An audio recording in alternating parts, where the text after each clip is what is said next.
I'm really pleased that for today's In Conversation With, I'm joined by Sarah Jane Crowson, who is Scholarship and Enterprise Development Manager at Hereford College of Arts and a wonderful PhD student at Birmingham City University. Thank you so much for joining me for today's In Conversation with Sarah Jane. It's great to have you here. Thank you very much for inviting me. I'm very excited to be able to talk to you about the Arts College where I work and about some of my research. Fabulous.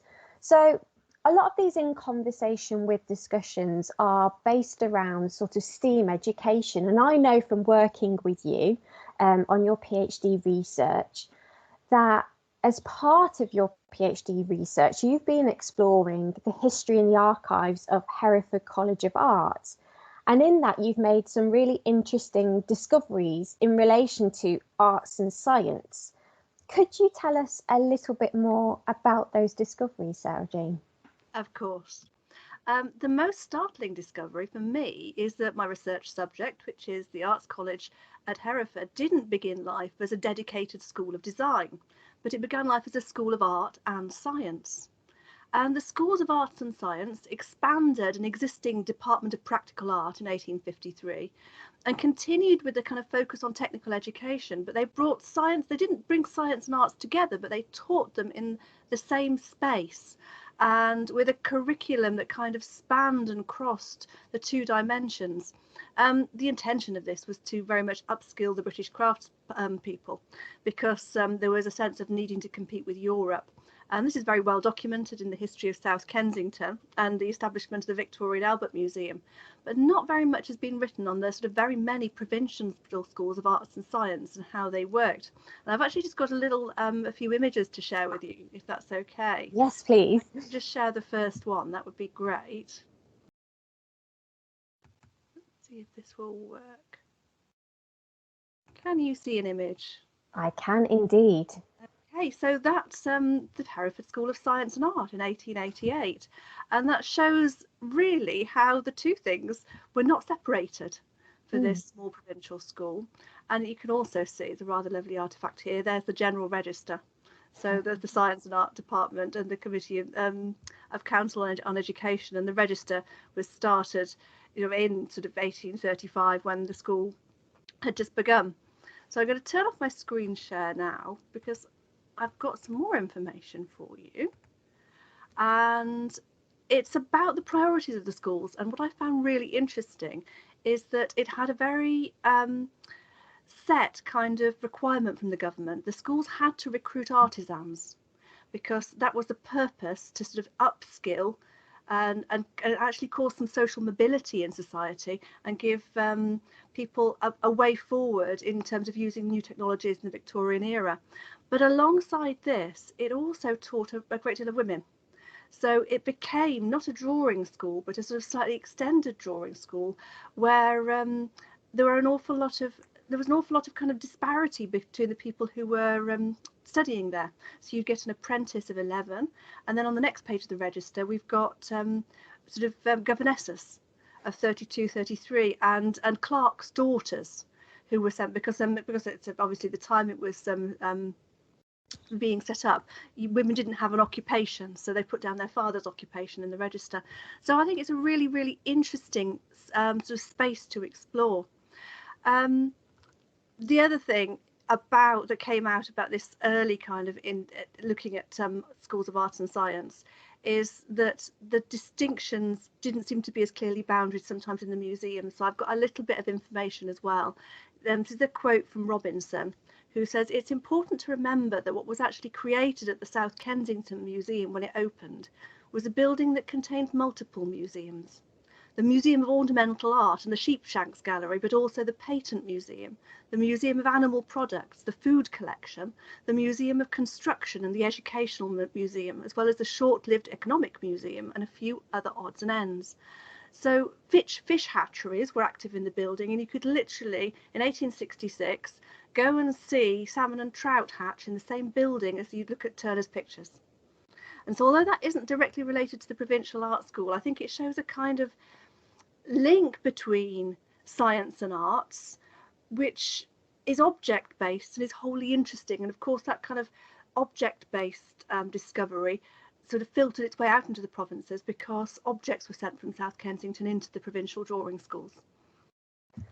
I mean, there was so much in that kind of explanation, so much to draw from. I suppose the first thing that stood out for me is this kind of notion that the arts and science were in the same sort of space, that they were existing in the same space. And did the students at that time, were they part of both the arts and science programme then? Was it that the curriculum within that space, do you know if it was collaborative at all? I don't think it was, no. In fact, it was stipulated that science and art had to be taught in different rooms, although there's also evidence to suggest that didn't always happen, because certainly there's some information in the notice books that Hereford had its wrist slapped because it was teaching art in a science classroom. And actually I've got a photograph that shows a skeleton which would have been taught and used for the science right to at the back of a life drawing class, which makes sort of logical sense as well. People signed off up to different modules. A lot of the early schools had their wrist slaps by the government because they became what they called mere drawing schools. They didn't want them to be schools for middle class ladies. Mm-hmm. There's no real information about when classes were set, but the suggestion from the archives would be that they would be set at different times. So they would be stranded out. They wouldn't all be sort of put together in one whole class.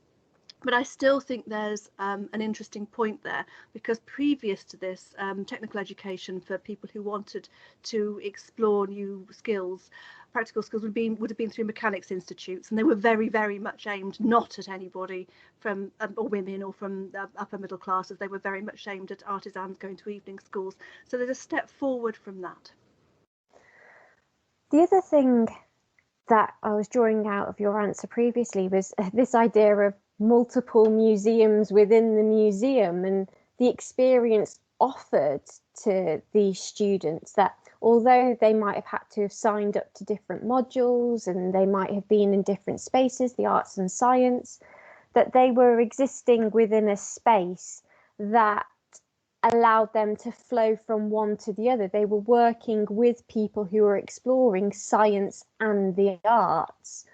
And as you mentioned earlier also, there was a link there during that period of time to kind of links to the socio-economics of it all as well. Is there any more kind of information on whether that was actually valuable at that particular time? Did they value that? I think the grant was definitely valued. From what I can work out, there was a grant paid to the provincial schools by central government if they fulfilled certain criteria, and part of that criteria was attracting artisans, because that was the core part of it. Was set up due to actual health and safety reasons. What we found was there was a great vast quantity of new technology, and yet people who were being asked to use it didn't know how it worked. So there was a need to upskill because of several horrific mining accidents, that kind of thing, and that's in the Board of Education minutes as one of the reasons for these schools. But there's also this need to not produce horrible artwork. There was actually a museum of horrors at Kensington, which they had to shut down because the people were basically ugly things that didn't work very well, poorly designed objects. The British government saw, and Prince Albert in particular, who was behind this as well, so they saw this influx of skill coming from the continent, and they wanted to upskill so that the British artisans had the capacity to change in line with the technological context. And I think I'm going to quickly show you, if I show you the registers, I think that gives you a sense of just the names on the registers. They may not have been taught in the same space, but it's a sense of such a difference in people.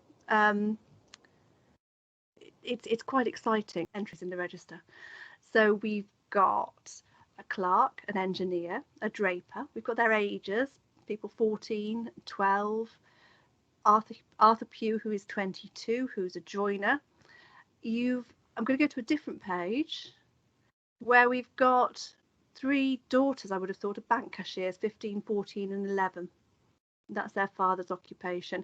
And you've also got Lizzie, who's 22, and I can't quite make out what her father's occupation is. None, probably would mean that they were a gentleman of some sort, and somebody else who's 20 from Hampton Bishop, who again, there's no father's occupation put down there.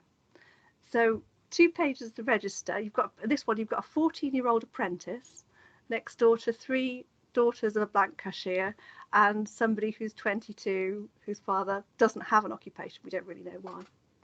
So hopefully that gives an idea. And I want to just move it. It's okay, I'll just move on. Those are the subjects taught at the School of Science and Art. That's somewhat later because the kind of the prospectuses came out later than we have those in the archives. But that shows you. Said actually that's quite a nice kind of reply, I think, to what you were asking before. So there are day classes, morning classes for ladies, afternoon classes for ladies and gentlemen, evening classes for artisans. So it's quite kind of separated out. But I still think there's this sense of this is the same building, and classes are being taught near each other, not separated out into 2 different buildings. You've got some art. Here's the sort of art that was taught: so freehand geometry, perspective modelling, machine drawing. And here's a little bit of the science that was taught, and I'll try and zoom in to that if it's helpful, because you can then hopefully see a little bit more clearly. You've got botany, inorganic chemistry, organic chemistry, mathematics, theoretical mechanics, applied mechanics, a whole range of things. Wow. So it really was a broad range, and even like the people attending as well came from quite a broad range of backgrounds too. Yes, and they could all sign up to any of these classes. Mm-hmm. So there we go. There's a picture of a life drawing class, and right at the back you can see the skeleton. And you can also see a rather lovely statue, and that's mainly women, some men. I would have thought, looking at the costumes, there's no date on the photographs, but that would be somewhere between the late 1920s, early 1930s, so much later than the original register. But there you can see men and women working together in a particular environment with a little bit of science and a little bit of art in the objects behind them. Very good. So I know from working with you that your research also looks at art studio spaces, and you're using the theoretical lenses of Lefebvre and Massey. Can you tell us more about the studio space and what types of creativity, if any, it produces? So by asking that, I mean, what is it like for your students to work in a studio space? And what types of knowledge do you think that a studio space produces? Well, a studio space, I think, is probably the closest in science would be perhaps a lab space, but it doesn't really equate with that, because the studio space sits between the workshop, which is a site of production of objects and learning about how things are produced, and that kind of knowledge, but through experimentation, knowledge through following process that you might acquire in a lab, and the academic lecture theatre or seminar space or tutorial space.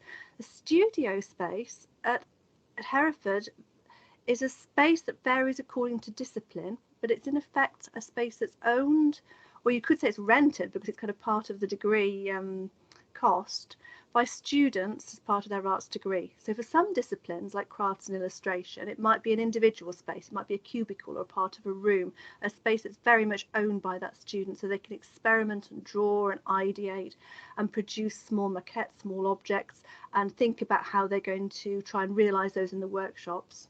But for other subjects like fine art, it could be a shared collaborative space. So it could be a much bigger room with a wall or a project space where students, small groups of students, would come together and work. So even within kind of the arts is a very big bracket, there are lots of little tiny disciplines within that, and the studio space will look different to each of those.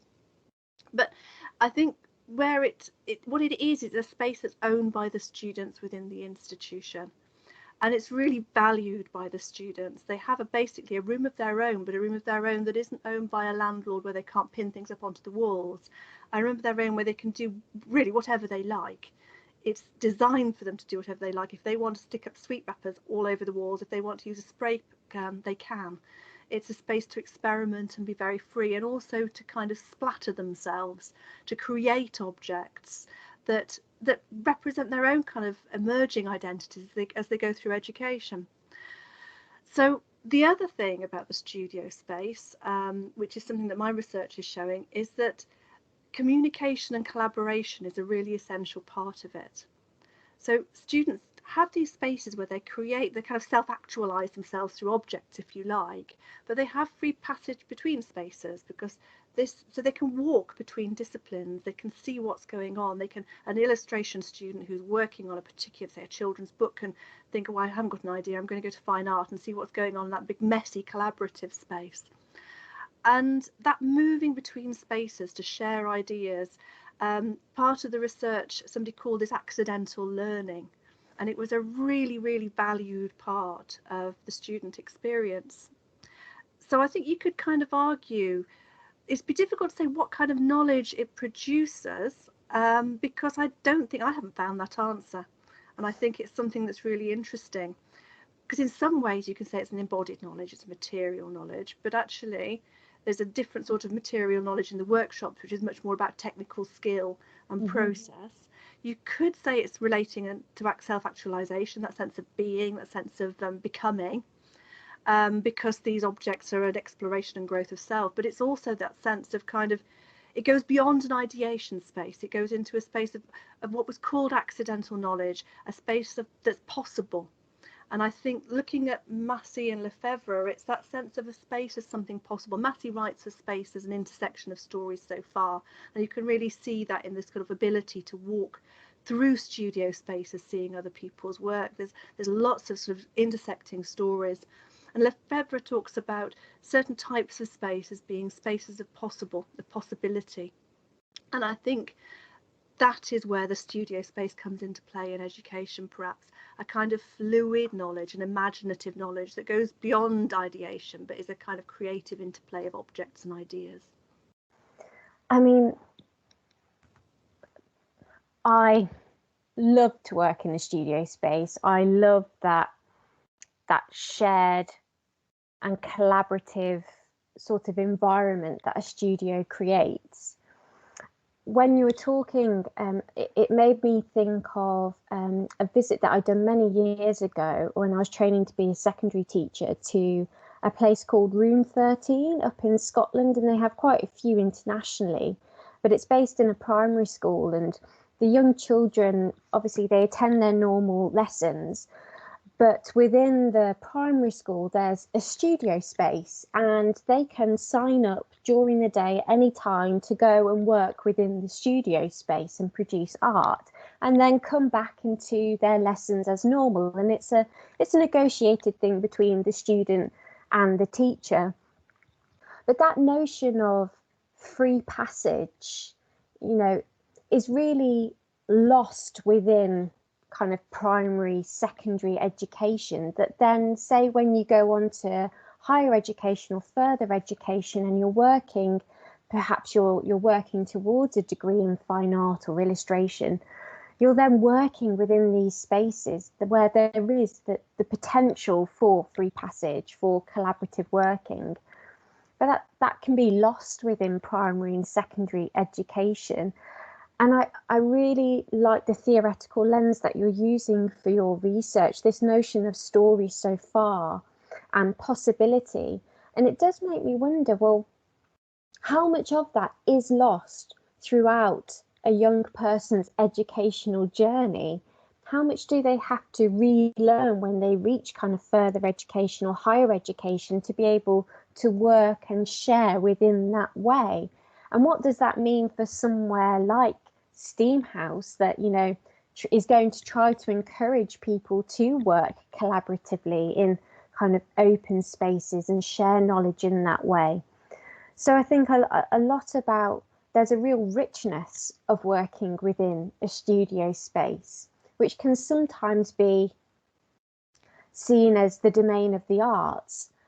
But actually, there's a lot of possibility for, as we've seen in, back in the archives for arts and science, there are ways, and there should be ways that, a kind of studio style of working could be across all subjects. I think that's very valuable. And I think looking at the archive work, whereas you see something quite delineated in the official documentation, And the register, things are mixed up a bit more. And in the images, you've got men, young men, old men working with women in a shared space.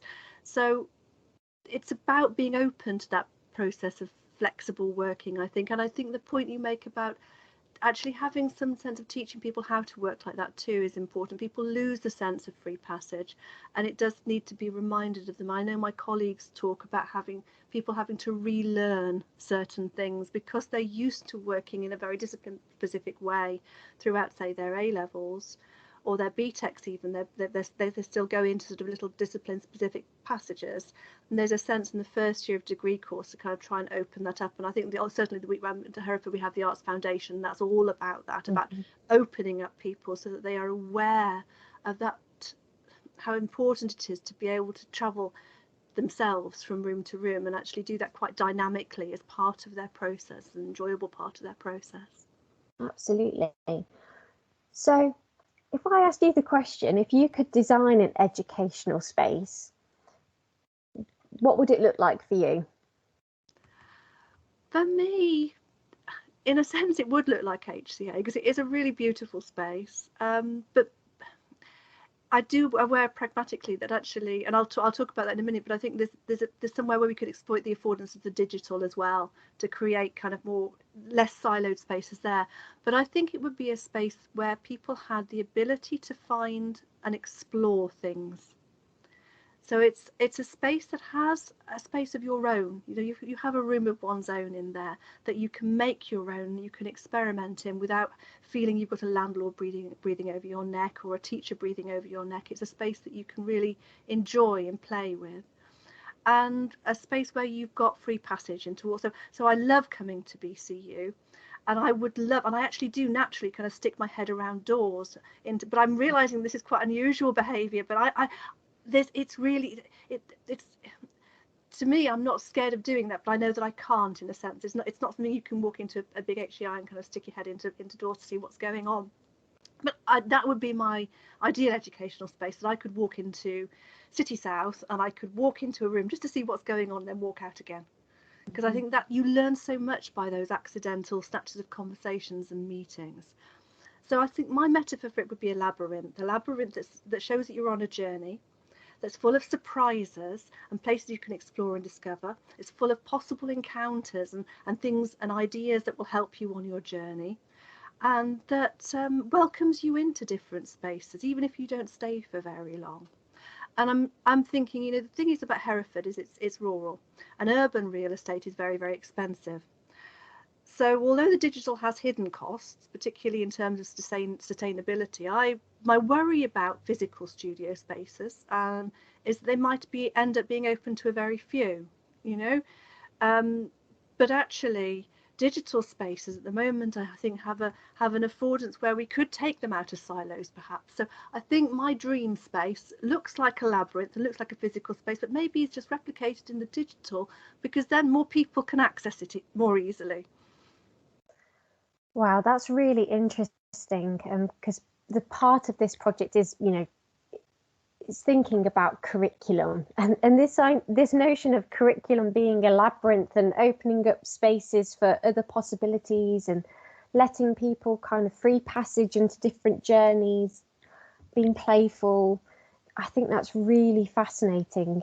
But thinking about an educational space that, you know, wouldn't it be wonderful if more HEI spaces, you know, maybe this is the possibility of Steam House, that there is that fluidness between an open space where a meeting might be happening, where there might be businesses in situ, where students of all ages can come and work together. It'll be really interesting to see how that actually plays out and what type of richness people get from that sort of experience. And if that is replicable back in different phases of education, because like you're saying, there's a lot of richness in short takeaways from education, but there's then also richness in I kind of feel that what you're talking about is your students also have a sort of a home, like a room of their own, as you're saying, that they have a space that they can be playful with, so they can take all that information and bring it back to this one space. So there's a lot to unpick there in terms of educational spaces between, you know, having a space that you can experiment in, be playful, but then also have the opportunity to wander, to experience other things, and in a way that potentially is on a bit more of an individual kind of basis, that it's not necessarily on a trajectory that someone has planned for you, that there is some room to explore. I keep going back to that quote about the Victoria and Albert Museum and its first. I mean, and we see, I think most people, if we said V&A, you'd think of an art museum now. But the fisheries. So it was out in the Times, you'd know when to go and see the salmon fish, and then you might bump into Turner's new works on the way. And that really, to me, kind of, that's an educational space. Nobody Absolutely. is telling you something, but and yes, you have gone there of your own volition, so you have to have the ability to access it, which I think is really, really important. But no, you have got free passage through, and on your way you will bump into surprising things, which will cause this idea perhaps of accidental learning, will affect how you're thinking without you being even really aware of it. The kind of room of one's own aspect was really a surprise to me when I was undertaking the research work. That was a real surprise how important that was. So I don't want to downplay that, because that was seen as a huge this place of self-actualization, if you like. And if you think about it perhaps as well, it's a network of tiny spaces. Without the people creating the things and thinking of their imaginative things in those spaces, they kind of create the wider space of interplay as well. So it's like a kind of a physical manifestation of self. And I'm thinking, wow, how wonderful that would be, actually, if thinking again about BCU, I could walk into somebody's office and their work was up on their walls. That would be so gorgeous, and you'd learn so much just from walking through that space. Yeah, absolutely. And it does make me think about secondary education as well. Obviously, that's where I come from. And this project is thinking about early years right the way through to HE. And actually in schools, in secondary in particular, there isn't really much, like, as a young person, you don't have that space that is your own, that you can occupy in that way. So yeah, I find that really interesting, that notion that, you know, you can go and experience lots of different things, but where do you bring it back to? And going back to what you're talking about, the digital, maybe that's a kind of future facing thing that potentially, you know, could be thought of, you know, because we've all been quite used to working digitally now, obviously, due to the past year that we've had. So yeah, there's lots of directions and lots of things to think about there. But my last question for you, Sarah Jane, is what is the distinctive or characterising role of the arts, if any, and does it share any commonalities with the sciences, in your opinion? I think arts is very broad, so I think it varies according to context and discipline. Because the arts look so different. You could be a graphic designer specialising in creating infographics, and then that very clearly intersects with industry and data in a particular kind of way. You could be a fine artist involved in socially engaged practice. So it's such a huge area. It's very difficult to say, because each part of it shares a different kind of commonality with the sciences, if you like. But I do think that there are distinctive roles for the arts across every single dimension of everyday life, and distinctive roles for the sciences across all the dimensions of everyday life. So it's about bringing those together, and not, in a way, not looking at it how I've just looked at it, but just unpicked it into little silos within silos, but actually looking at it completely and holistically, like the museum at South Kensington. I think one of the great strengths of the arts is it has this ability to imagine and realise different narratives, sort of to dream up new ideas and new spaces and new things, and science does as well. But I think working together, those spaces could be much more exciting than science spaces being worked on simply by people who've worked in that discipline, and art spaces being worked in simply by people who've worked within the arts discipline. It's where they meet that's really, really exciting and really important, and how they talk to others is important as well. Which isn't saying that we all need to be polymaths, but it is saying that we desperately need to have these spaces of intersection, I think, because then we can listen and we create more useful things that are more fit for purpose. And that's again part of, I think, the lessons of the past. that motivation for starting the schools of science and arts, wishing to avoid accidents. So although the curriculum of South Kensington was very strict and rigid, it was also quite general in a sense. You saw the breadth of the things that people could sort of study bit by bit. And I think there was that need for solutions at that particular time, in a time of great social change and technical advance. And I think about now, when we've got all these huge advances in technology and the use of data, working remotely, I really think we need the two voices working together on this. Otherwise, we don't place enough emphasis on the possibilities of these things. And this is also things about the well-being agenda as well, and how we need to look at things from a range of perspectives. We need to develop things together. We need to look at where they can lead, where they can be possible. So although South Kensington, in a sense, is like the opposite of what you could class as what very artsy practice, it was very, very kind of technically determined. I think that there's a sort of a, it called itself a vision of useful learning. So it's very, very kind of facing towards sort of particular needs, but it also opened up this space of technical vocational education with the schools of arts and science. It supported feminist agendas because South Kensington started a female drawing school. You can see that kind of from the pictures of Hereford, the balance of females and men. It gave people somewhere to go. It offered an alternative to mechanics institutes. It was science and arts together. And it gave a space for different people from very different backgrounds to gain kind of essential skills. So I think arts is distinctive, but is a messy area of practice. And I think science has things are as distinctive as we kind of want them to be, really. I think we can classify them in so many different ways. And because we've already classified things very, very well down to a kind of minutiae of discipline, I think now is the time to have the wider conversation and look at how they come together in a more messy way. I like that notion of messiness. Unfortunately, just from my perspective, education is very much siloed into certain subjects, and there's not often that time afforded to working collaboratively, exploring the possibilities of shared knowledge between subjects.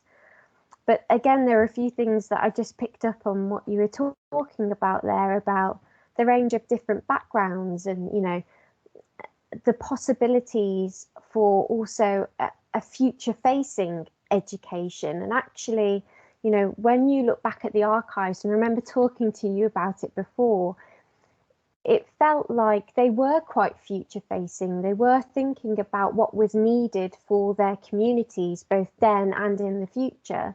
And I think actually, post-COVID, hopefully post-COVID at some point or moving forward, we are at another turning point where there is the possibility that things could start to change, that we need to look at the way that education is delivered, say, in a new way. And I think that maybe that's where the arts and sciences play a pivotal role. STEAM education can play a huge role in that, because I think that, through the pandemic, those subjects have played such a huge role in kind of bringing us hopefully out of, the situation that we've been in. So the archives have shown that they were quite future facing. And I think my summary of our conversation is that from your research, from the archives, that there are possibilities now for us also to be future facing. I would agree. And I think if we can work together, the more we can create spaces for conversation, and the more we can create spaces where we are able to listen within the different disciplines, because that's what the Science and Arts School did, in a sense. It made spaces, it created a space whereby people could come and sign up to courses, and then out of that grew lots of different things. And that last photograph I showed you, you've got older men, you've got younger men, you've got women, all clustered around a life model, learning a practical discipline. You've got a skeleton in the background, you've got a statue in the background. I think that's a really interesting space to look at as we move forward. Absolutely. Well, thank you so much for joining me, Sarah Jane, for this In Conversation With. You brought up so many things that made me ponder, and will continue to think about, educational spaces and the collaboration between the arts and sciences. It's been really wonderful speaking to you. Thank you so much. Thank you very much. It's been really lovely. Thank you.